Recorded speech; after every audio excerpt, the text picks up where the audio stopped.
कोई जरूरत नहीं पड़ी। मालिक के सामने सच सच ठीक से बात करनी है, नहीं तो रामचरितमानस का दोहा नंबर 37 बहुत ही ज्यादा बढ़िया है, याद करने लायक है, जिंदगी में कभी भूलने के लायक नहीं है ये दोहा। 3 लोग समाज के चापलूस हो जाएं तो उस समाज का पनियाढार हो जाएगा, उसको कोई बचाने वाला नहीं रहेगा। तो मारुति बाबा को जगह सैन कच्छ नहीं कथा है। सचिव वेद गुरु 3 जो प्रिय बोले भय आस, राज धर्म तनु 3 करी होई बेग ही नाश। सलाह देने वाला आपका सचिव, आपका मित्र चापलूसी वाली बात करेगा, सब कुछ समाप्त हो जाएगा। वही डॉक्टर बढ़िया परहेज ना बताए, डायबिटीज का मरीज है, इंजेक्शन लगा दिया और कह दिया खूब मीठी मीठी चाय पीते रहना। ब्लड प्रेशर का मरीज है, का खूब पापड़ खाते रहना, कुछ नहीं बिगड़ता। नाक 24 घंटे टपक दिया, जुकाम इतना है, वो बोलता मूली का शरबत करते करते शरबत कर करके पीते रहना। तो वहां फिर मरीज का क्या होगा? सचिव वेद और तीसरे हमारे गुरुदेव, हमारे महापुरुष, हमारे संत। जिस गुरु ने अपने शिष्य की चापलूसी करना शुरू किया, उस शिष्य का पनियाढार हो गया।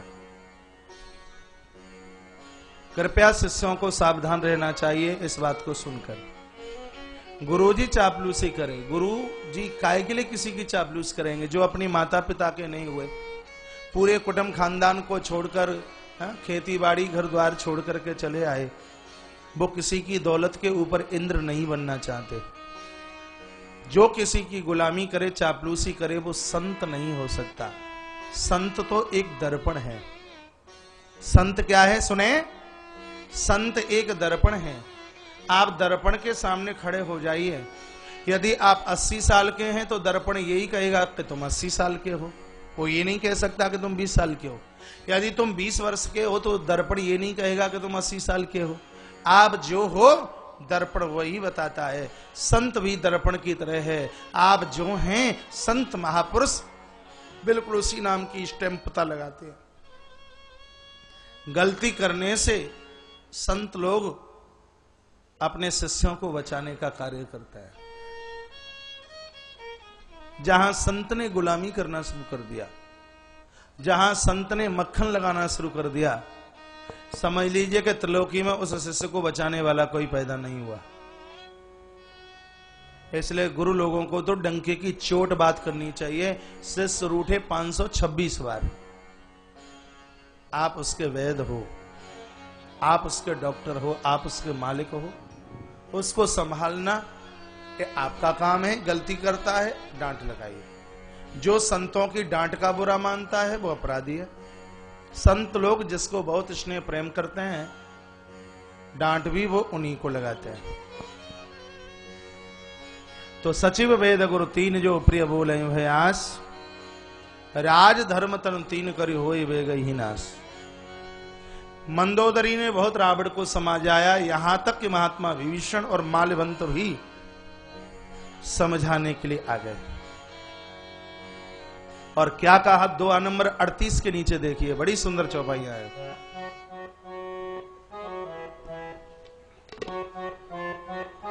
सभी बोलेंगे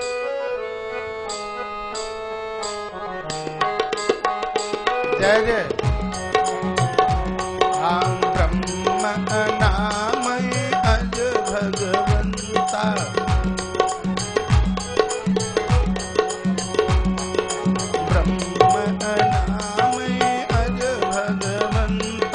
व्यापक अजित अनादि अनंता।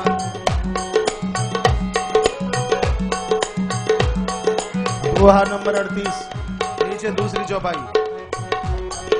ब्रह्म नाम अज भगवंता, व्यापक अजित अनादि अनंता।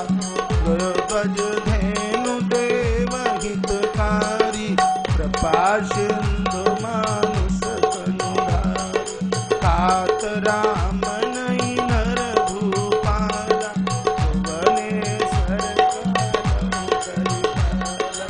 मंगल भवन मंगल हारी प्रभु दशरथ 38 प्रभु की कृपा भयो सब काजो जन्म हमार तो पलवा आदि तात राम नहीं नर भूपाला दोनों हाथ ऊपर कीजिए। काल हो कर काला ब्रह्म अनामय अज भगवंता व्यापक अजित अनाद अनंता गो तुझ देनु देव हितकारी कृपा देनु मानु सतनु नारी जनरंजन वंदन कलव्राता दीन धर्म रक्षक तनुभ्राता ताहि बयन तति नागिय माता जनतारति भंजन रघुनाथा देवनाथ प्रभु कहो बल देहि भजऊ राम विनु हे चितनेहि शरण गए प्रभु त्यागु न त्यागा हे सदोह कृतय गति लागा दासु नाम त्रय तापन तावन होई प्रभु प्रकट समुझिय रावण बार बार बदला गयो विनय करौ दत सिया राम हरि हरि मान मोह मद भजऊ कौशलाधीश सिया राम मुनि पुलस्त्य निज शेष सन कढ़ि पठइय बात सिया राम तुरत सो मैं प्रभु ठन कगे आए सो अवसर श्री रामचंद्र भगवान की जय महात्मा विभीषण बोले भैया परमात्मा है, साधारण कोई मनुष्य नहीं है। तात राम नहीं नर भूपाला, भुवनेश्वर काल हूं कर काला, ये तो काल का भी काल है। ये ब्रह्म है, अनादि है, अज है, अनंत है। इसको पहुंचानिए पहचानिए गौ ध्वज धेनु। चौपाई देखिए 38 2 के तीसरी चौपाई, गौ ध्वज और धेनु। यहां पहले गौ लिख दिया तो तीसरे नंबर पर धेनु लिखने की क्या जरूरत थी? गौ का अर्थ भी गाय होता है और धेनु का अर्थ भी गाय होता है, तो यहां गौ और धेनु लिखने की आवश्यकता क्या है? तो यहां जो पहले गौ लिखा है तो गौ माने पृथ्वी, जो पृथ्वी का मालिक है, ब्राह्मणों की रक्षा करे, धेनु की रक्षा करे, देवताओं का भी हित करे, कृपा के सिंधु एवं शरीर धारण करके आए हैं। इनसे आप बैर मत कीजिए, इनकी शरण में जाइए। रावण ने कहा तो मैंने तो गलती की है, क्या क्षमा कर देंगे? तो विभीषण बोले शरण गए प्रभु ताई न त्यागा। शरण में आए हुए को भगवान कभी ठुकराते नहीं है। आप पहुंचिए, जिनके चरणों में रहकर ताप प्रताप और संताप तीनों के तीनों समाप्त हो जाते हैं। आप बड़े हैं और मैं छोटा हूं, इसलिए मैं आपके चरण पकड़ता हूं। लिखा है बार बार पद लाग हूं बिना हूं करऊं 10 शीश। मैं आपके चरणों में वंदन करता हूं, प्रणाम करता हूं। श्री माल्यवंत जी भी खड़े हो गए।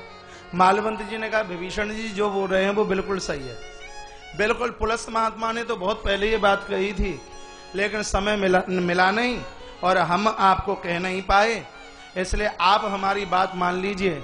रावण खड़ा हो गया अपने हाथ में तलवार लेकर, और रावण ने कहा कि धूर्त और मूर्खों को कोई समझाने वाला नहीं है क्या? मेरे हाथों से मरने वाले हैं क्या? मेरा खा करके और ये दुश्मन की वजह से हैं।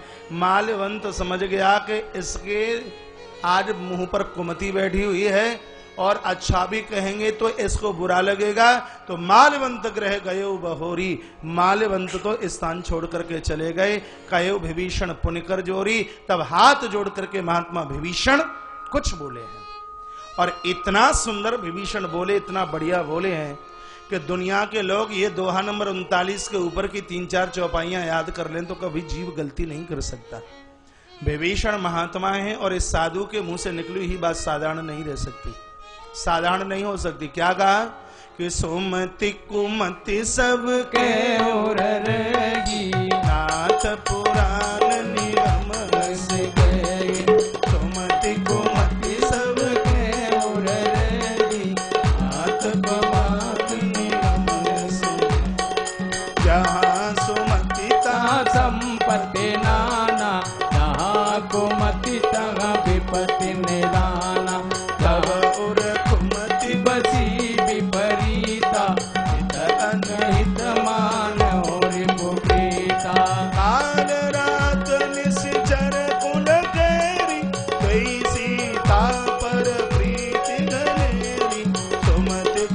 मति सब के और रे पुराण निगत से गई सुमति को मत सब के और रे नाथ पुराण निगम सक रामचंद्र भगवान की जय हो। जय जय श्री राधे जय जय श्री राधे जय जय श्री राधे श्याम।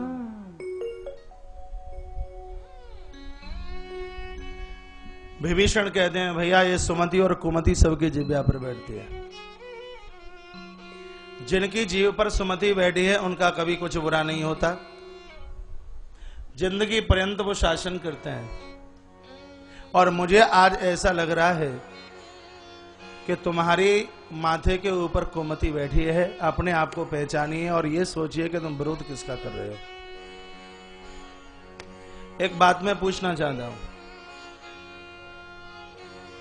भैया से पढ़ती नहीं, थोड़ा मेरी तरफ ध्यान दीजिए, भैया से पढ़ती नहीं, पिताजी से पढ़ती नहीं, पत्नी से पढ़ती नहीं, रिश्तेदारों से भी पढ़ती नहीं, और नौकर भी तुम्हारे यहां 8 दिन से ज्यादा रह नहीं सकता।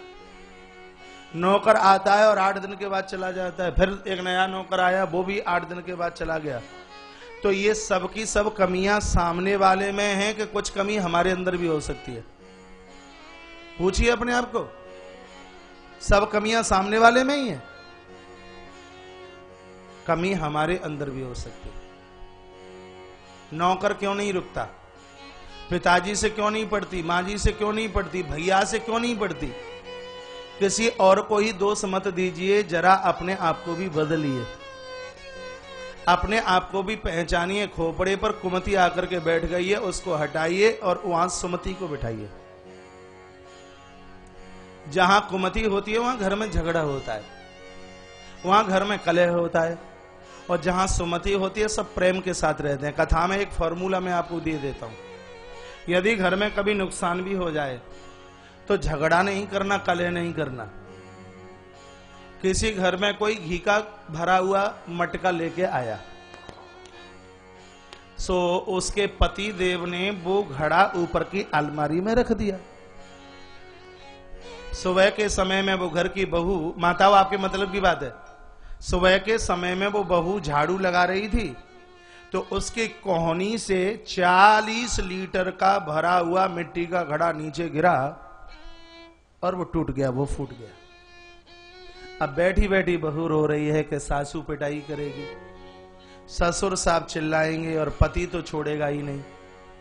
इतने में सासू आई और सासू ने कहा, बहू रानी क्या हुआ? ये खटके की आवाज कहां से आई? बेचारी रो रही और कहा, माता धोखे से कोहनी लग करके घड़ा नीचे गिर गया, मुझसे बहुत बड़ा ये तो अपराध हो गया, माँ जी मुझे क्षमा कर दीजिए। सासू ने कहा, बेटी ये तो तेरे हाथ से घड़ा गिरा है और कहीं मेरे हाथ से भी तो गिर सकता था। कोई बात नहीं, गलती तो मेरी थी, मुझे अपने बेटे को बताना चाहिए था कि बेटा ये घड़ा इतना ऊंचा नहीं रखते, यदि गिर गया तो सब नुकसान हो जाएगा। अब बहू को कितनी प्रसन्नता होगी इस बात को सुनकर, ये स्वयं आप समझ सकते हैं। इतने में ससुर साहब आए। ससुर साहब ने देखा कि बहू रो रही है और घड़ा नीचे गिर गया है और 400 रुपया किलो का घी फैल गया है। तो ससुर साहब ने कहा, अरे बेटी ऐसी कोई बात नहीं है, गलती तो हो ही जाती है, ये गलती मुझसे भी तो हो सकती थी, कोई बात नहीं, बेटा अपना ही तो है, और कहीं हमारी बेटी से घड़ा गिर जाता तो फिर हम क्या करते? कोई बात नहीं बेटा, बेटा रोना नहीं है, बिल्कुल भी नहीं, तुझे मेरी सौगंध, बेटा दुख नहीं उठाते। तो बहू को कितनी प्रसन्नता होगी। इतने में पति चल के आया, पत्नी रो रही थी तो उसने भी फूटा हुआ घड़ा देखा, बेचारी रो रही है, तो उसने क्या कहा पत्नी को कि तेरी बिल्कुल कोई गलती नहीं है, गलती तो मेरी है, ये मुझे सोच लेना चाहिए था कि इतना ऊंचा मुझे घड़ा नहीं रखना चाहिए था, ये मैंने ऊंचा घड़ा रखा इसलिए तो नीचे गिरा, इसलिए तो नुकसान हुआ, ये गलती बेटी तेरी नहीं है। ये पत्नी को कहा कि ये गलती तेरी नहीं है, पति बोलता है कि ये तो गलती मेरी है। अब आप ये बताइए, ऐसे घरों में कभी झगड़ा हो सकता है? ऐसे घरों में कभी कलह हो सकता है? तो बहुएं और सासुएं दोनों बैठी हैं, कहीं तूफान आए तो कहीं नरम बन जाइए, कहीं किसी से नुकसान हुआ तो अपने आप को संभाल लीजिए। महाराज नीचे गिरने का तूफान, ऊपर से कलहता का तूफान ऊपर से गिर जाएगा, निकल जाएगा और आपका परिवार नीचे गिरने से बच जाएगा। इसका नाम है सुमति। अब घर की बहू से हुआ नुकसान और तुम मूंछों पर ताव लगा करके तेरे बाप को अभी टेलीफोन करता हूं, क्या मेरा भाग्य फूटा कि तू मेरे घर में चल करके आई, मेरे बेटे का क्या भाग्य फूटा सो तू मेरे घर में चल करके आई। फिर ऐसी बहुएं डुकरा डुकरी को रोटी देंगी? विचार कीजिए, कभी मिलने वाली नहीं रोटी। इसलिए दोनों एक दूसरे के पूरक बन करके जिए। कुमति को हटाइए और सुमति को जन्म दीजिए। विभीषण खड़े हुए और कहा कि आप बड़े हैं, मैं छोटा हूं और मुझे कुछ मांगने का अधिकार है। तात चरण गही मांग हूं राखूं मोर दुलार। मैं आपके चरण मांगता हूं और मैं छोटा हूं, इसलिए मेरे ऊपर दुलार कीजिए। और मेरी मांग क्या है कि सीता देव राम कहूं अहितन होए तुम्हार। यदि तुम माता जानकी को भगवान को सौंप दो तो जिंदगी पर्यंत तुम्हारा कभी अनहित हो ही नहीं सकता। चरण पकड़ लिए और इसने इतनी जोर से मस्तिष्क के ऊपर लात मारी तो दूर जाकर के महात्मा विभीषण गिरे और यहीं से रावण का पतन आरंभ हुआ। एक संत को लात मारी, सुनत दसानन उठा रिसाई, खल तो ही निकट मृत्यु अब आई। पापी, मेरा खा करके तू दुश्मन की बजाता है।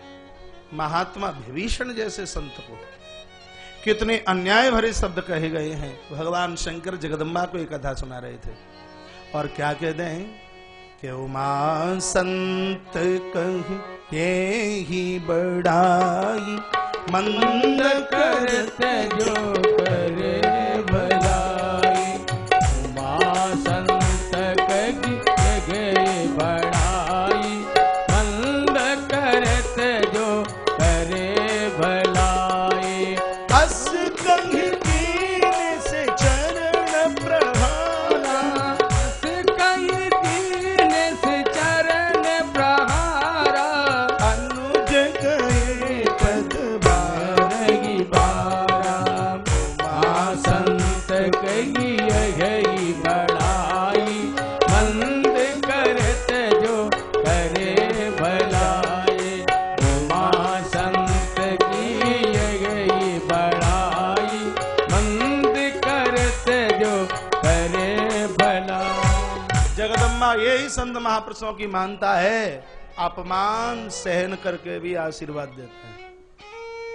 आंखें भर आई हैं और कह दिया तुमने भले ही मारा पिता की तरह हो, और उसी समय घर द्वार परिवार छोड़ा है। राम सत संकल्प प्रभु सभा काल बसतोर, तेरी मौत सामने नाच रही है। मैं रघुवीर सन अब जाऊं देव जन खोर, अब मैं तो परमात्मा के चरणों में जाता हूं। दोहा नंबर 41 के नीचे 5-7 चौपाइयां हैं। मंदिर की तरफ आप जाएं, तीर्थों की तरफ आप जाएं तो सुंदर कांड का दोहा नंबर 41 के नीचे की 1 दोहे तक चौपाई गुनगुनाते जाएं।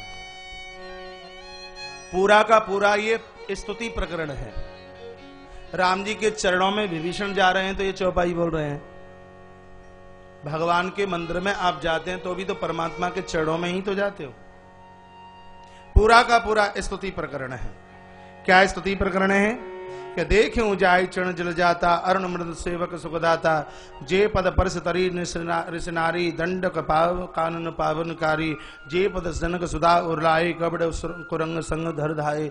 जिन चरणों को पूजा श्री भरतलाल जी ने चरण पादुका शीर्ष के ऊपर रख करके लेके गए, जो चरण एक मृग के पीछे भागे हैं, जिन चरणों को संत महापुरुष सदैव अपने हृदय में धारण करते हैं। हर और सर सरोज पद जेई, आहो भाग्य में देखूं ते ही। वो ही कमल जैसे चरण आज मुझे देखने को मिलेंगे। मुझसे बढ़कर के और बड़भागी कौन है? जिन पायन के पाद कने भरत लहे मन लाए, और ते पद आज बिलो के हूं इन नैननी अब जाए। मेरी आंखें धन्य धन्य हो जाएंगी। जिन चरणों की चरण पादुका महात्मा भरत अपने हृदय में धारण करते हैं। विभीषण समुद्र के तट पर चल करके आ गए। राम जी के दूत दौड़ करके आए हैं, सुग्रीव को सूचना दी। सुग्रीव ने भगवान को आगे कहा दशानन का भाई दुश्मन का भाई मिलने के लिए आया। राम जी ने कहा दुश्मन का भाई मिलने के लिए आया है तो मुझे क्या करना चाहिए? सुग्रीव कहते मेरा तो मत यह है कि रखियाऊं बांध मोह असभावा, उसको बांध करके रख लीजिए, मेरा तो मन यही करता है। राम जी बोले सखा नीत तुम नीक विचारी, ममपन शरणागत भय हारी, सुन प्रभु वचन हरस हनुमाना, शरणागत वत्सल हनुमाना। का मेरा भी ये नियम व्रत है कि जो मेरी शरण में चल करके आता है उसको मैं तो छाती से लगा लेता हूं। सुनते ही हनुमान जी तो उछल पड़े और कहने लगे भगवान श्री राम की, सब जगह से जय जय श्री राम की आवाज आने लगी। शरणागत कहूं जे तज निज अनंत हनुमान, कई नर पावर पाप मई तिन ही बिलोकत। हाँ आइए इसके नीचे का एक दोहा और बोले लेते हैं, फिर सुंदरकांड से निकलना पड़ेगा। भगवान की सरलता देखिए इन चौपाइयों में। हाँ कोटि विप्र बदला गए जाओ, आगे शरण तजो नहीं ताओ, तनमुख गोय जीव मोय जबई, जन्म कोटि अगना सगी तबई, पाप बंद कर दे दसुआ, भजन मोर ते पावन खाओ, जो पे दोष गिरे सोए होए, मोरे जन्म के ताली बजाइए पीछे।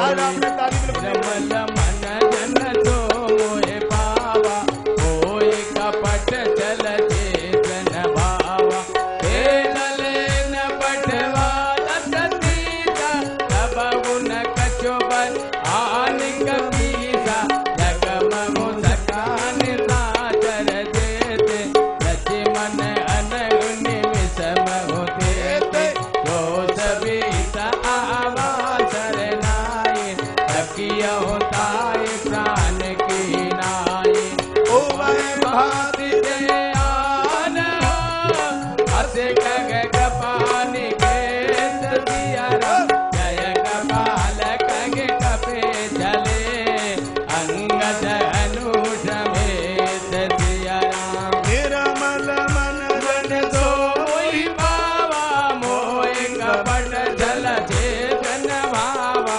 श्री राम जय जय राम जय जय राम, बोलिए। राम जय राम जय जय राम, श्री राम जय राम जय जय राम, श्री राम जय राम जय जय राम, हाँ, श्री राम राम जय राम जय जय राम, श्री राम जय राम जय जय राम, श्री राम जय राम जय जय राम, श्री राम जय राम जय जय राम, जय बजरंगी जय हनुमान, श्री राम जय जय राम जय जय राम, जय बजरंग रंगबली हनुमान, श्री राम जय जय राम, श्री राम जय राम जय जय राम, श्री राम जय राम जय जय राम, श्री राम जय राम जय जय राम, श्री राम जय राम जय जय राम, श्री राम जय राम जय जय राम, श्री राम जय राम जय जय राम, श्री राम जय राम जय जय राम, श्री राम जय राम जय जय राम। बोल हनुमान जी महाराज की। जय। विभीषण को लक्ष्मण आदि लेकर के आए हैं। भगवान ने विभीषण को कंठ से लगा लिया, बाजुओं में भर लिया। सुग्रीव के पेट में बड़ा दर्द हुआ। सुग्रीव ने कहा भगवान आप क्या करते हो? जान जाए निशाचर माया, काम रूप के ही कारण आया। निशाचर का दुश्मन का भाई है, न जाने क्यों आया होगा, ये हमारा भेद लेने के लिए आया। तो राम जी क्या जवाब देते हैं सुने। राम जी ने कहा तुमने ही तो कहा था कि रखिए बांध मोय असभावा, इसको बांध करके रखना।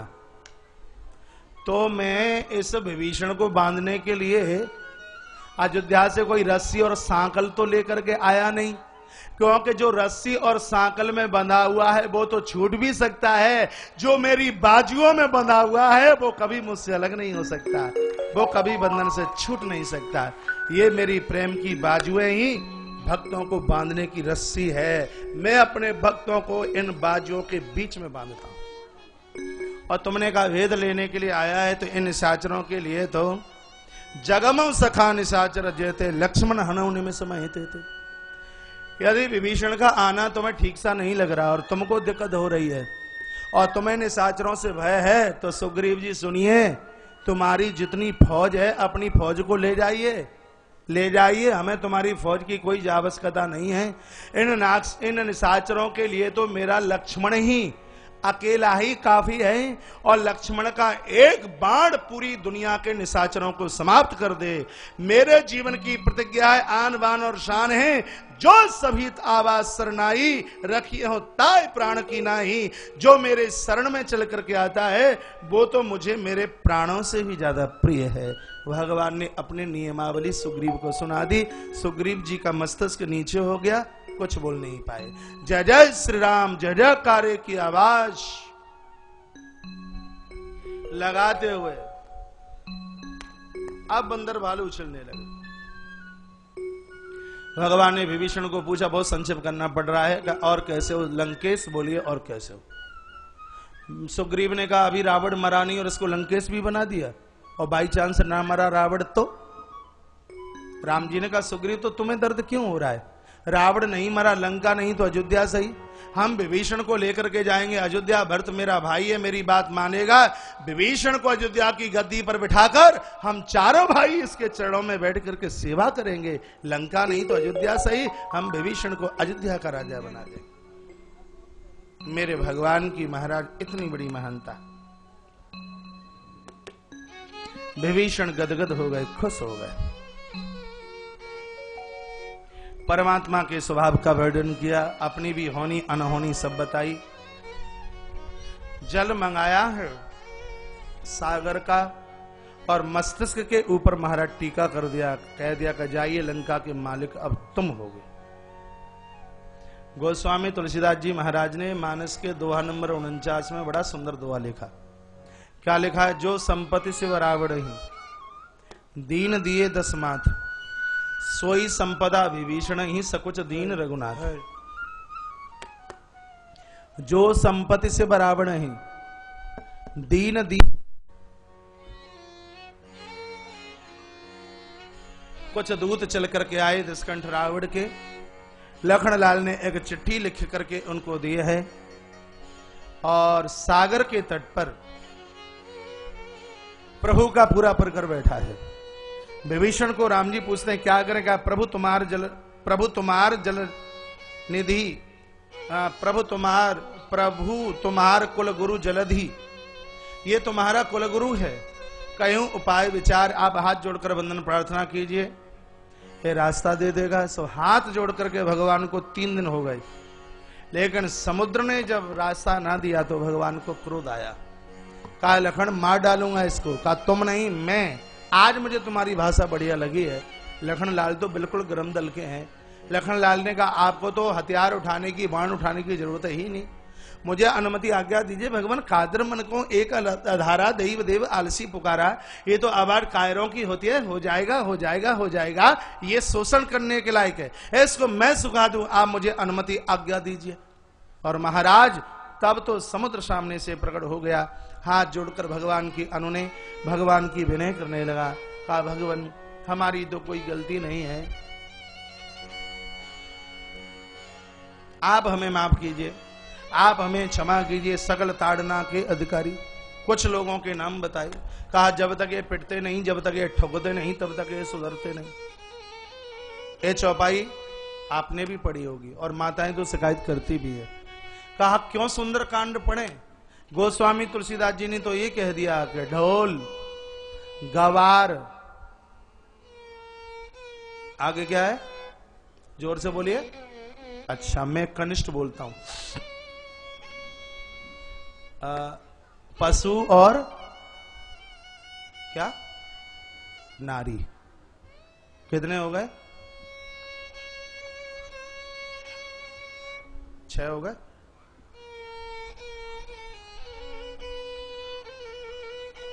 पांच हो गए। सकल ताड़ना के, ये पूरे के पूरे ताड़ना के अधिकारी हैं। गोस्वामी जी ने कहा कि माताओं को पीटो तो भला है, चौपाई आज की नहीं है, चौपाई बहुत पुरानी है। कब की है कथा? कब की लिखी है कथा? ये त्रेता की। जो त्रेता में होता था वो आज पूरा का पूरा उल्टा हो रहा है, मानोगे? जो त्रेता में हुआ करता था वो कलयुग में ठीक उसके विपरीत है। हम माने लेते हैं कि त्रेता में माताएं पिटने की अधिकारिणी, तो आज उसका उल्टा कर लीजिए। क्या उल्टा होगा? माताएं कह रही हैं पुरुष पिटने के अधिकारी। ये मैं नहीं बोल रहा, माताएं बोल रही हैं, और बेचारे पिट ही रहे हैं। ये तो पांडाल में बैठे हैं, सब थोड़ा बहुत मुस्कुराहट है चेहरे पर, नहीं तो घर में बिल्कुल भींगी बिल्ली की तरह है। श्रीमान जी ऐसे अकड़ दिखाते हैं ऑफिस में, और पत्नी के सामने तो ऐसे झुक जाते हैं, ऐसे कहते हैं कि हम शेर हैं तो वो जवाजेर है। माताओं सुने, गोस्वामी तुलसीदास जी महाराज कभी भी इतना बड़ा अन्याय नहीं कर सकते। जो माताओं का वंदन करे, पूजन करे, और वो ये कहे कि माताओं को पीटो भला, कभी बाबा ऐसा बोल सकते हैं? नहीं। ताड़ना का अर्थ समझिए आप। ताड़ना का अर्थ पीटना नहीं होता, ताड़ना का अर्थ मारना नहीं होता। जितने जगह तक लोग मुझे सुन पा रहे हैं, विशेष रूप से माताएं जो गोस्वामी जी का इतना बड़ा विरोध करती हैं, दूसरे धर्म वाले लोग इनको बहका देते हैं, सीधी सादी माताएं बहक जाती हैं।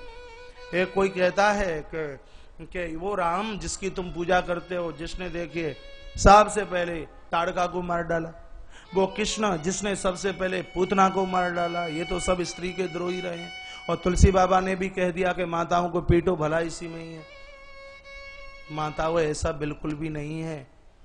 ताड़ना का अर्थ पीटना नहीं होता, ताड़ना का अर्थ होता है जानना, ताड़ना का अर्थ होता है पहचानना। ढोल, आप नगाड़ा बजाइए, आप तबला बजाइए, आप पैड बजाइए, और ऐसे ही जो मुष्टक मारते रहे, स्वर का अंदाजा नहीं है, ताल का अंदाजा नहीं है, तो ठीक ठाक से बजेगा का? इसमें से ढंग का स्वर तब निकलेगा जब उसकी जानकारी हो। गवार, उसको भी पहचानना है। मूर्ख से मूर्ख लड़े के घूसा के लात, ज्ञानी से ज्ञानी करे करे गुड़ की बात। मूर्ख से मूर्ख लड़े के घूसा कई लात, उसको जानिए, उसको समझिए, ऐसे उसके मुंह मत लग जाइए। पशु, गाय मरखनी है, महिषी बहुत मरखनी है, मारने वाली है, सींग हिलाती है, और आप उसकी सांकल खोल करके चल पड़े तो क्या होगा फिर? कभी सींग भी पेट में पार कर दे।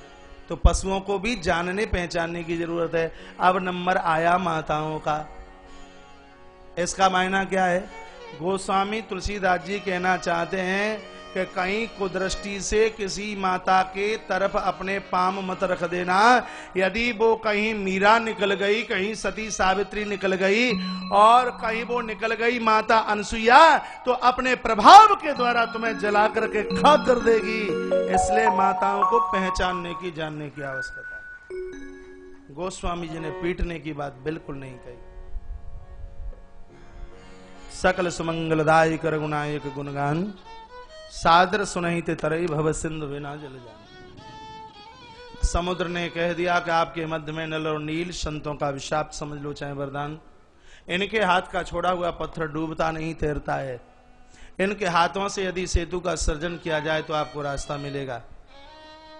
इस सुंदर कांड के दिव्य सोपान की फलश्रुति है। भगवान के नाम के प्रभाव से पत्थर तैर गए, तो हम और आप क्यों नहीं तैरेंगे? विचार कीजिए। सुंदर से सोपान को भगवान के ही चरणों में समर्पित करते हैं। जय जय श्रीमद रामचरितमानसे शुक्लभूषणे पंचम सोपानो हनुमत चरणार्पणमस्तु। सुंदर कांड भगवान के चरणों में समर्पित। और आइए अब मानस के लंका कांड में हम और आप प्रवेश करते हैं। एक क्षण के लिए भगवत नामोच्चारण। कृष्ण का पुजारी हूं, राम की कथा कह रहा हूं, लेकिन राम जी मेरे अपने खासम खास हैं, अपने। राम कथा कहें तो आप पहचान नहीं सकते कि हम राम के अनुयायी नहीं हैं। शिव पुराण की कथा कहें तो आप समझ नहीं सकते कि हम शंकर के अनुयायी नहीं हैं। गणेश जी की कथा करें तो आपको यही लगेगा कि ये भगत गणेश जी के ही है। सब देवताओं के भक्त हैं। हृदय में जिस देवता की कथा कहें, हृदय में यदि उसको न बिठाया जाए तब तक वो कथा पूरी नहीं हो सकती। तो कथा आज पूर्णता की तरफ है। चलते चलते भगवान माधवेंद्र द्वारकानाथ प्रभु श्री द्वारकाधीश का आह्वान करते हुए, पूरा 12 दिन का समय पूरा हो रहा है, एक दिन भी कृष्ण के नाम की कोई ऐसी आवाज यहां से लगी नहीं। तो आइए, मोहन से दिल क्यों लगाया है, ये वो जाने या मैं जानूं। ये ब्रज की गोपियां कहती हैं, ये राजस्थान की मीरा कहती है, ये बूढ़े बाबा सूर कहते हैं। ये हम जानते हैं कि प्रभु से हमने अपने मन को क्यों लगाया। आइए भाव के साथ बोले पीछे तक।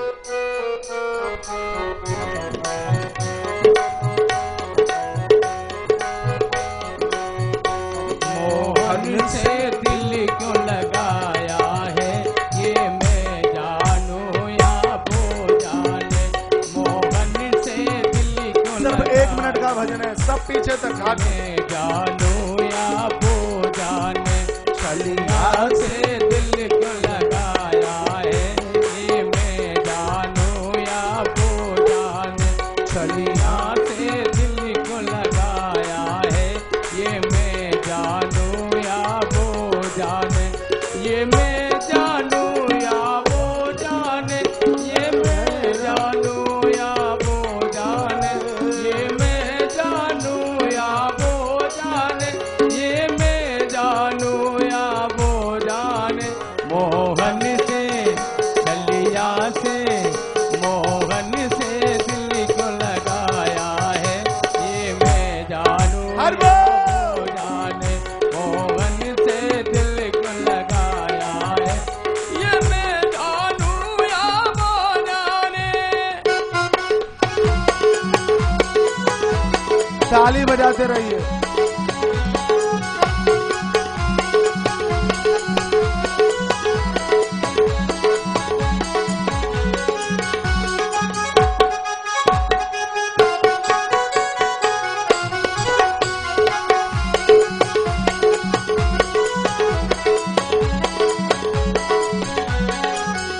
हर बात निराली है उसकी, हर बात में है एक टेढ़ापन। हर बात निराली है उसकी, हर बात में है एक टेढ़ापन। टेढ़े पे दिल क्यों आया है, ये मैं जानूं या वो जाने। टेढ़े पे दिल क्यों आया है, ये मैं जानूं या वो जाने। मोहन से दिल क्यों लगाया है, ये मैं जानूं या वो जाने। गलिया से दिल क्यों लगाया है, ये मैं जानूं या वो जाने। हरि बोल, हरि बोल।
द्वारकाधीश भगवान की, जय रामचंद्र भगवान की जय। जय श्री राधे, जय श्री राधे, जय। श्री राधे श्याम। देखिए सही बात तो यह है, विस्तार से सुंदरकांड तो सुनाया था कल, आज तो बिल्कुल छलांग लगाई है। पूरे सुंदरकांड का सार एक शब्द में बोले देता हूं, और ये शब्द समझ में आ गया तो पूरे सुंदरकांड की कथा पढ़ ली और समझ ली। परिवार को बनाइए शून्य, हम और आप अहंकार से शून्य हो जाएं, अभिमान से शून्य हो जाएं, और परमात्मा को मानिए एक ईश्वर, और जीरो रूपी परिवार को उस एक परमात्मा से जोड़ दीजिए। जिन लोगों ने अपने शून्य रूपी परिवार को एक ईश्वर से नहीं जोड़ा, तो शून्य रूपी परिवार की कोई वैल्यू नहीं है। नहीं आई बात समझ में? आप किसी के पास गए और आपने किसी को कहा कि एक आप हमें 10,000 का चेक दे दीजिए, उसने चेक के ऊपर 4 जीरो लगाकर आपको दे दिए, और आप चेक लेके आ गए, और उस चेक को लेकर के आप बैंक पहुंचे। जिस चेक के ऊपर 4 जीरो लगे हों, बैंक मैनेजर उस चेक के कितने पैसे दे सकता है? थोड़ा बताइए, कितने दे देगा? 10,000, 1,000, 500, 100, 10, 5 रुपया दे देगा? 2 रुपया, 1 रुपया? धक्का जरूर दे देगा। 10 नहीं, 1000 जीरो चेक पर लिख दीजिए, बैंक का मैनेजर 1 रुपया भी नहीं देने वाला।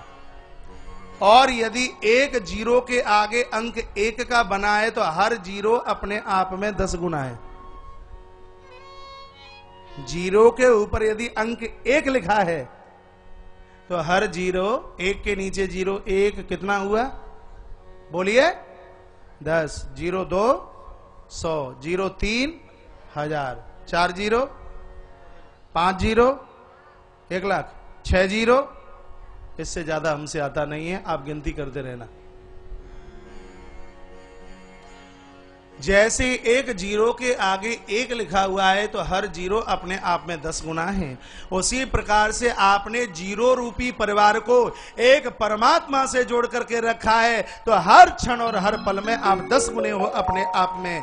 एक ईश्वर से आपने अपने आप को अलग कर दिया, तो आपकी वैल्यू 1 रुपए की भी नहीं है, आप कुछ भी नहीं है।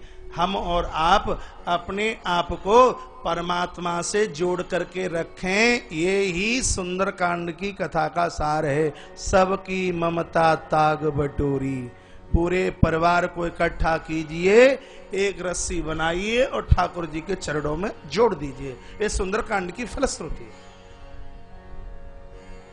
सुंदरकांड को यहां विश्राम देते हैं, लंका कांड में करते हैं प्रवेश। लंका कांड में 121 दोहे और 1024 चौपाइयां हैं। एक एक चौपाई हमें भगवान के चरणों तक लेकर के चलती है। समुद्र का भावी तट, सेतु सृजन की तैयारियां, बंदर भालू पर्वत पहाड़ लेके आ रहे हैं, नल नील उसके ऊपर रा और मां लिखते हैं और छोड़ देते हैं, पत्थर तैर जाता है। और राम जी ने सोचा कि नाम में इतना प्रभाव, बंदर भालुओं ने पत्थर छोड़ा और पत्थर तैर गया, डूबा ही नहीं। पत्थर तो इतना भारी होता है, एक पत्थर मैं भी तो छोड़ करके देखूं, मेरे हाथ का छोड़ा गया पत्थर तैरेगा कि डूबेगा? पत्थर राम जी ने उठा तो लिया, लेकिन सोचा कि यदि कहीं पत्थर डूब गया तो सबके सामने बदनामी हो जाएगी, लोग कहेंगे राम जी तुमसे तुम्हारा नाम बहुत बड़ा है। तो राम सोचते हैं कि वहां पत्थर डालेंगे जहां हमें कोई ना देखे।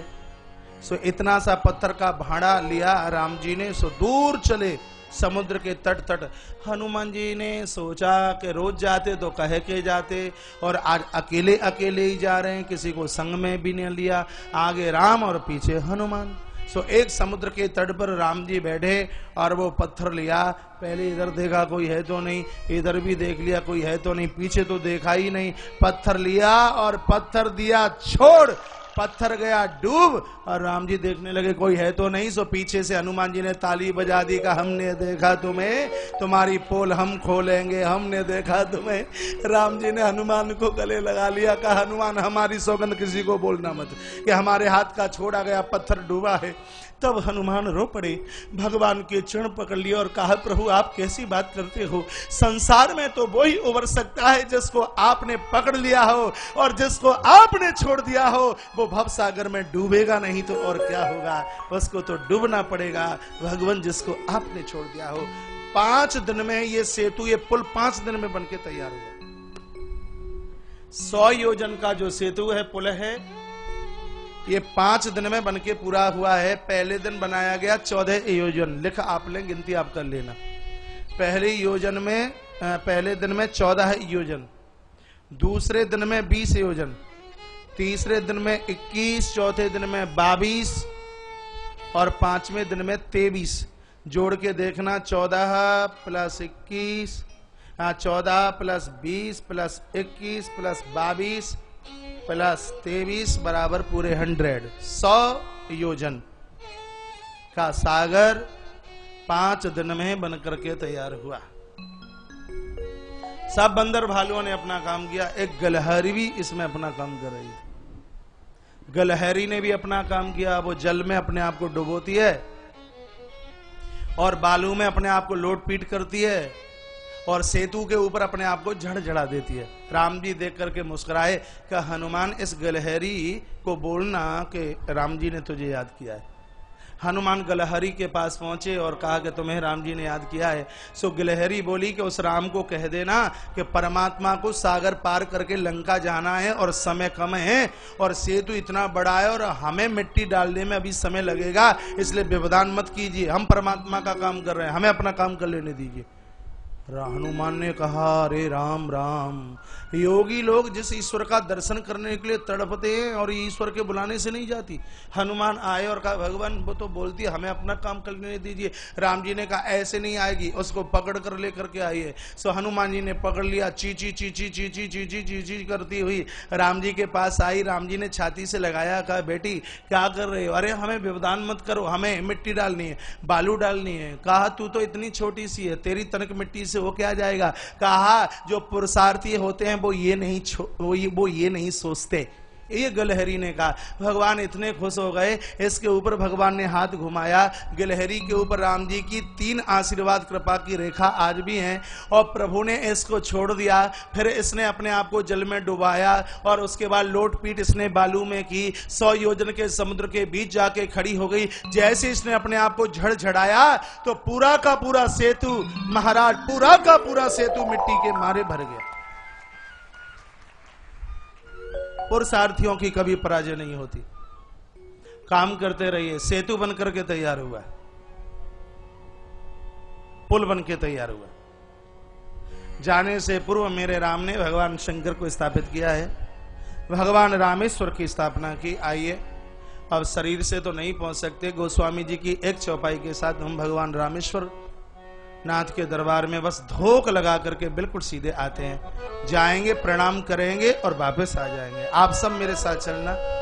टिकट किसी को लेनी नहीं है, विदाउट जाएंगे बैठ के, और टीटी की हिम्मत नहीं है हमें कोई पकड़ के बता दे, क्योंकि हम राम जी के यात्री हैं इसलिए। लेकिन हाथ दोनों ऊपर उठाने पड़ेंगे, पीछे तक। जय रामेश्वर दर्शन कर गई, तन तजिम लोक सिधर गई। जय रामेश्वर दर्शन कर गई, तन तजिम लोक सिधर गई।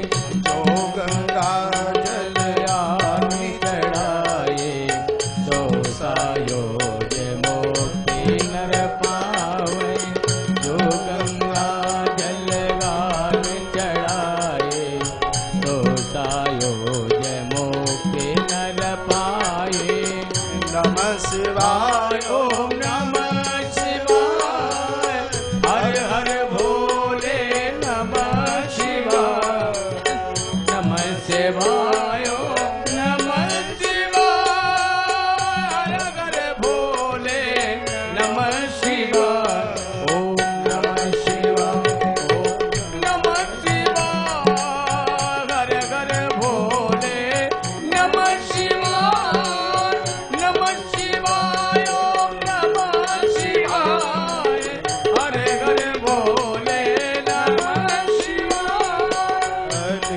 स्थापे विधि पति कर पूजा शिव समान प्रिय मोइन दूजा लिंग थाप विधिवत कर पूजा शिव समान प्रिय मोइन दूजा शिवद्रोही ममदास कहावा सोनर सपने मोहि न पावा शिवद्रोही मम भगत कहावा सोनर सपने मोहि न पावा नमः शिवाय ओम नमः शिवाय हर हर भोले नमः शिवाय ओम नमः शिवाय ओम नमः शिवाय हर हर भोले नमः शिवाय ओम नमः शिवाय ओम नमः शिवाय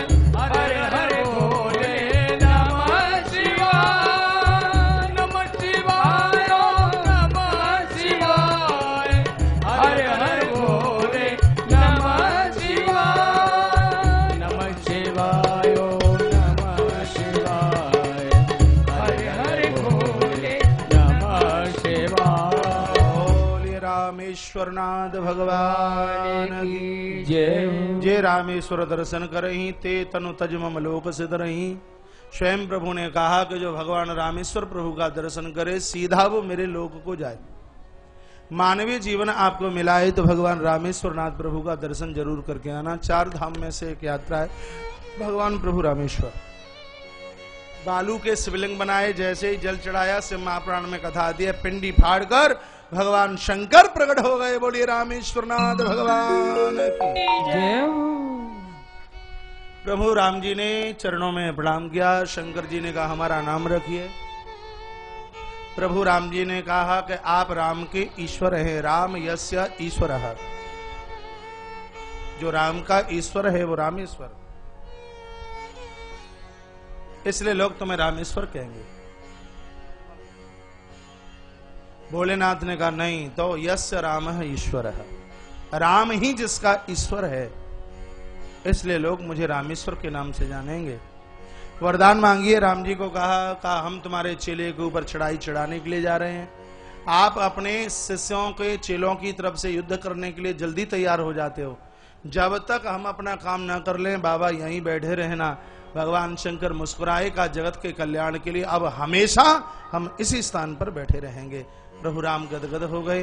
कहा जो तुम्हारा पुजारी, जो तुम्हारा भक्त तुम्हारी भक्ति करेगा और सीधे मेरे लोक को जाएगा, ये मेरा दिया हुआ वरदान है। तत्पश्चात रास्ता बनकर तैयार हो गया। रास्ता इतना सकरा है कि इतने बंदर भालू एक साथ पार ही नहीं हो सकते। क्या करें? भगवान प्रभु राम उस सेतु के ठीक बीचा बीचा के खड़े हुए। आपके मन की बातें ध्यान से सुने। ठीक बीच सेतु पर आकर के खड़े हुए। राम जी का दर्शन करने के लिए कुछ तो जलचर जंतु इधर से आए तो एक लाइन पटरी बन के तैयार हो गई, और राम जी का दर्शन करने के लिए कुछ उस सेतु के इधर से दर्शन करने के लिए पधारे तो एक लाइन एक पंक्ति इधर से बन के तैयार हो गई। बंदर भालुओं ने समझा शायद ये भी कोई सड़क कोई रास्ता होगी, तो मेंढक और कच्छप को सड़क समझकर सब बंदर भालू खोपड़ी पर पाम रखते रखते पार हो गए, क्योंकि रास्ता 3 गुना हो गया। तो सब पार हो गए। सुग्रीव थोड़े चतुर ज्यादा हैं। सुग्रीव ने कहा भगवान आपका दर्शन करने से ही जब पटरी बन जाती है, सेतु बन जाता है, तो ये हमारे कंधे छिल गए। पहाड़ ढोते ढोते आप पहले ही आके खड़े हो जाते तो रास्ता मिल जाता। प्रभु राम जी ने कहा सुग्रीव होशियार बहुत भारी बनते हो, लेकिन ये तो सोचिए कि राम को खड़ा करने के लिए पहले कोई सकरी पटरी भी तो चाहिए, आगे का रास्ता, और तभी तो खुल के तैयार होगा।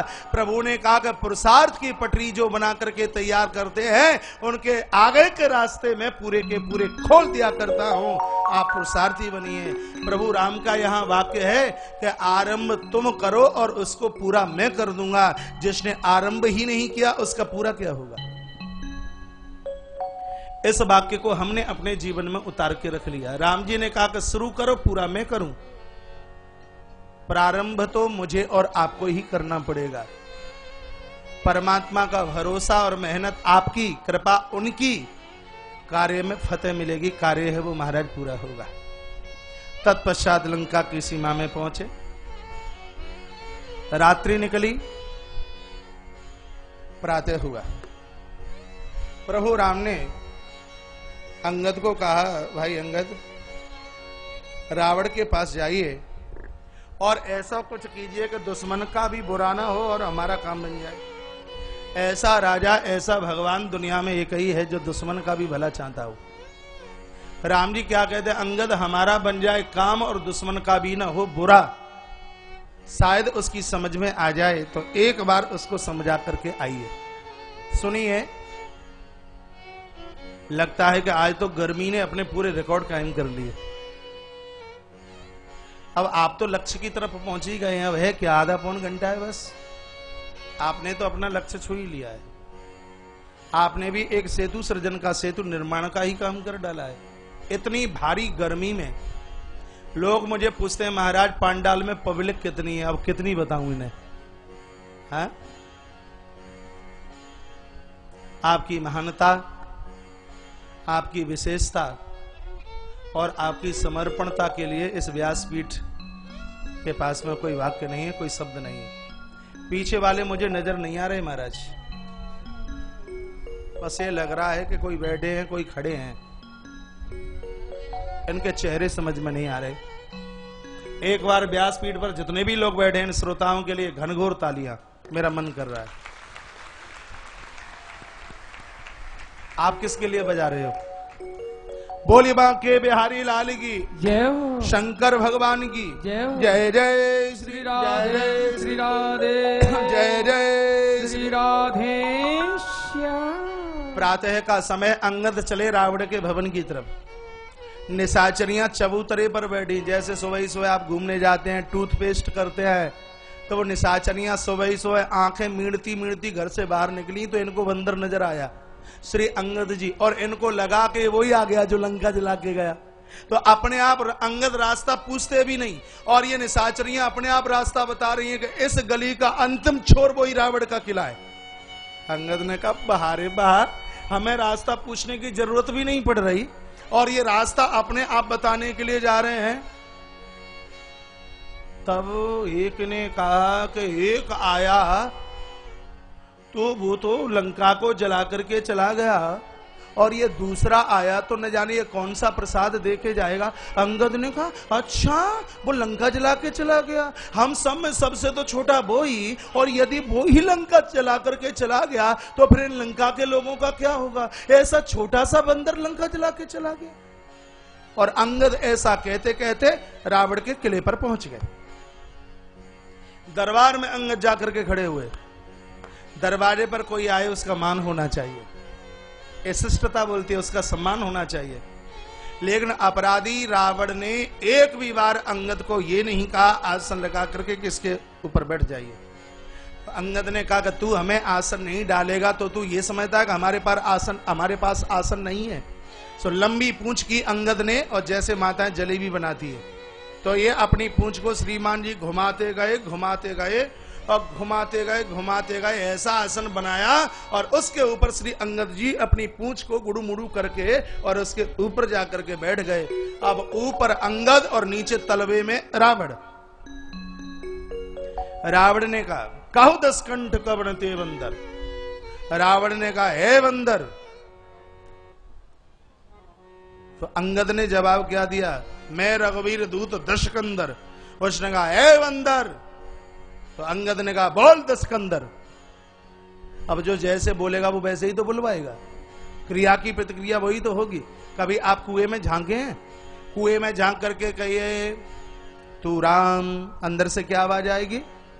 तू राम। यदि कुएं में झांक करके तुमने ये कह दिया कि तू रावण, तो अंदर से आवाज क्या आने वाली है? तू रावण। वो तो क्रिया की प्रतिक्रिया वही तो होगी। मान चाहते हो तो मान दीजिए, अच्छा बुलवाना चाहते हो तो अच्छा बोलिए। कुछ लोग तो महाराज इतना कड़वा बोलते हैं कि उस सल्फात से भी खतरनाक हो